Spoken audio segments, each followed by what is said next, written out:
Thanks, Konzalani. Yes. Yeah. I think we don't have a choice usually, especially in this case. Let's not misconstrue this as an opportunity to say no. This situation has been resolved, or maybe misread the situation to say I know this is now a resolved situation and people can stay or whatever. The period at which we are in and the particular point at which we are at, it's not a good period actually. And whatever has been going on, and you can even see actually from social media what is going on. It's not selecting whoever, it's just happening as it is happening. That some people shall remain and actually be respected as such, I don't know. It's a situation that is developing, but it's best according to my experience that I've seen things developing here. But one of the things is we'll be very naive, especially after engaging with the South Africans for a very long time and with our behavior, which is very toxic, to be offered a hand and actually fail to take it and resolve these things actually peacefully. The way that you've actually been advocating for here on spaces to say, no, we want peaceful resistance, one peaceful resistance. It's a time to put it to test and say, no, let's do this. Let's move on. Let's actually start now walking in the shadows and start instituting strategies that we believe can bring change to Zimbabwe. It's unfortunate we can't speak about such strategies here. It's not a place that we can speak about strategies. But I believe as we start now to do whatever we are doing, we are going to be a people who are going to be cognizant of whatever problems we've got and start forming something or maybe having something that can actually help our people to get out of this quagmire and put them in a better place. Or even if Zimbabwe can be as poor as it is, out of rebuilding it can actually come out many positive things. We mustn't be afraid of going to rebuild our country. And at the same time, we mustn't be afraid of actually facing whatever is ahead of us. Because it is what it is. And there can never be any time that will be said, no, it's much better, it's much greater. But currently, we know that, it's far much better. It's a situation that is actually prevailed. And if you are getting a hand that is actually offering us, maybe this is a way of the South Africans of saying, okay, here is how we can help you, as much as you claim that you've actually been helping us all these years to say, no, we helped you fight your liberation struggle. And then they wipe off and they wipe the slate clean to say, okay, we are wiping this slate clean. We're going to help you fight your revolution. You heard them, they spoke. Let's not abuse that opportunity, and also let's be cognizant of whatever we are facing currently, and let's try and resolve our situation. We don't want to repeat the things of June 30, what happened in June 30, and whereby people and children and women were all left out in the cold, there dying without more boys actually running around left, right, and center, and ZANU-PF coming on board now to try and save face. There are things that, we actually have to talk to South Africans about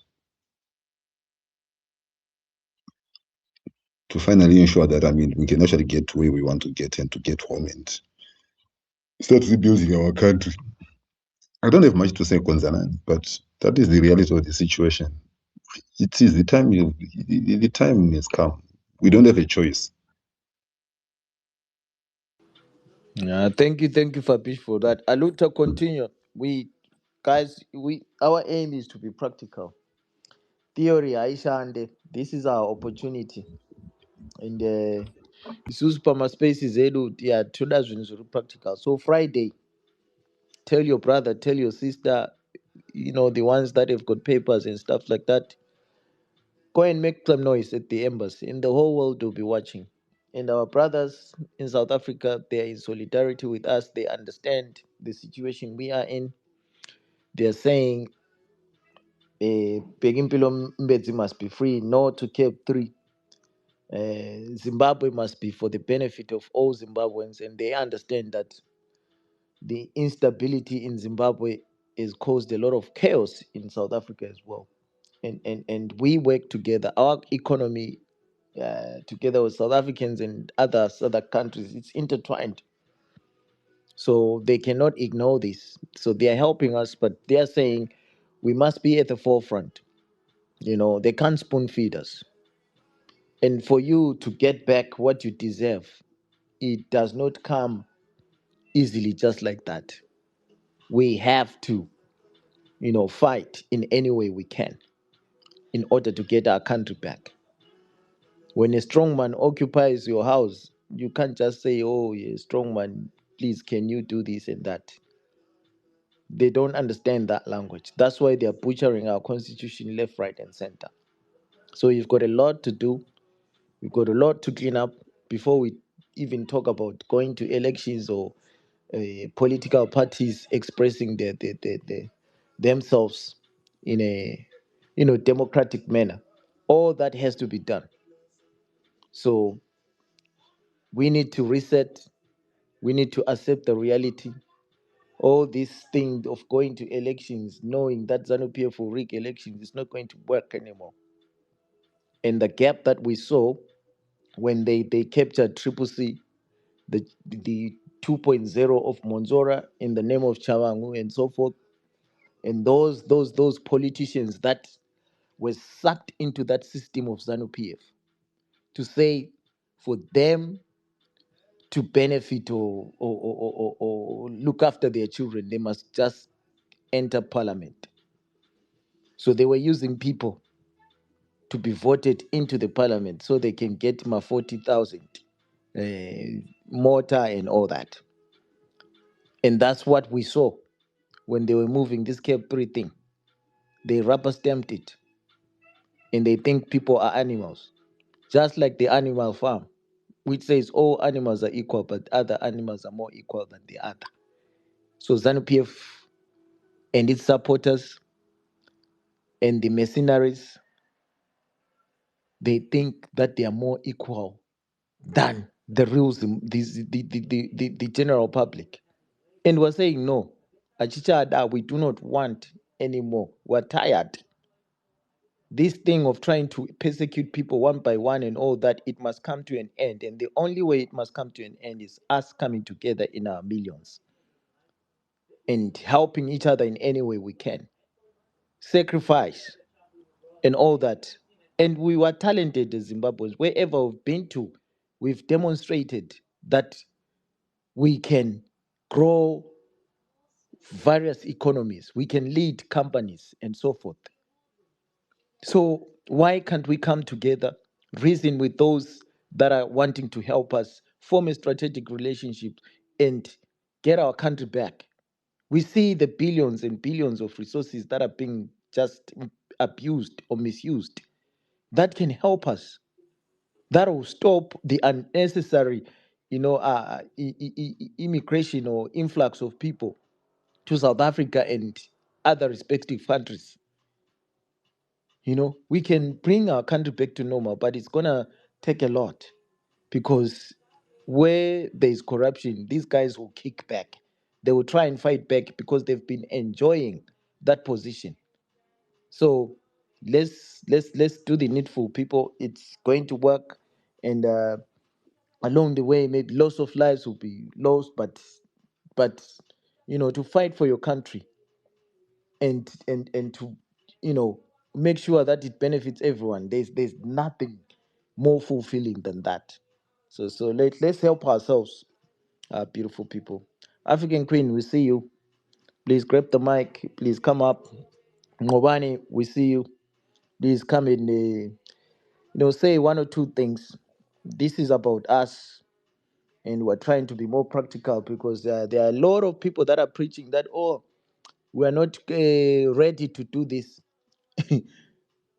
When it comes to a revolution, you cannot be ready. You have to start from somewhere. And as we continue to grow, we'll be learning from one another. And that is why we're trying to engage, our brothers and sisters in South Africa so we can learn and continue to perfect whatever we've started than just sitting down there or reading books and saying we're not ready. So we need to understand a revolution or what you call a resistance before we start. Ha! Chai! We need to start now, and we are going to learn along the way. Thank you, my brother Ngowani, for coming up.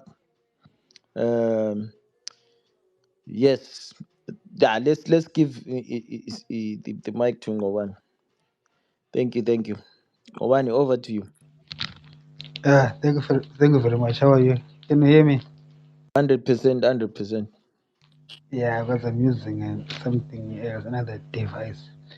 Anyway, so thank you guys for organizing the march. I mean, in South Africa, that's amazing. That's one of the biggest highlight of the year for me outside Zimbabwe, because I think if we grow that momentum from South Africa, it's most likely to be more successful than in Zimbabwe. Because we know that in Zimbabwe there's going to be a stay away, and those that plant marches, I know that there will be a few people that will go out, and I know that the government is going to do something against those people. But those that are in South Africa, it's most likely that nothing is going to happen, like nothing bad to the protesters. The South African government won't arrest you for protesting. They probably will protect you. Okay. So I don't think that also the police will be arresting people who do not have papers. But of course, it's always played safe. If I don't know, if it's up to you. If you don't have papers and you want to go to the march, it's up to you. Anyway, you can be arrested anyway, even if you're not at the march. So get fun. Uh, I think that if we can just grow that South African side, I wish you could organize another march in Cape Town, sustained marches. Okay, you can even do them every Thursday. And Dula is doing theirs. What do you call them? The march and march.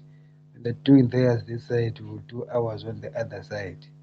And it's a good thing that Jacinta now is supporting the Zimbabwean marches. So our narrative in South Africa is becoming more acceptable. You know, Jacinta has got the biggest voice in this issue of illegal immigration and this misgovernance in African countries like Zimbabwe. So her support and voice is welcome, and I think that if it's possible, invite her or her people to one of the marches that we are organizing. The reason why I'm saying so is because she's an influencer, and the media follows her, and her followers, I mean, accept whatever she says. And if we can get that momentum in South Africa, then we can turn South Africa into a frontline state in our fight against ZANU-PF. And that would be a great opportunity, really, to take that fight against ZANU-PF from South Africa. And it will be difficult for the ANC to stop us, even though they're in power. They're limited. They're not like ZANU-PF. ZANU-PF in Zimbabwe, they can just do whatever they want. But the ANC can't, even if they want to. There's a lot of limitations in the South African political and legal system. They might find themselves in legal troubles. The ANC, the party that is in power.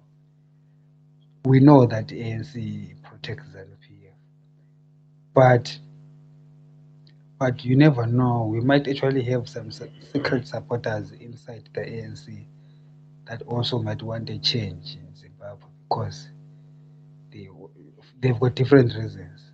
Okay, so I think it's a good start for us. We should pay more attention to it and put more effort in that direction. And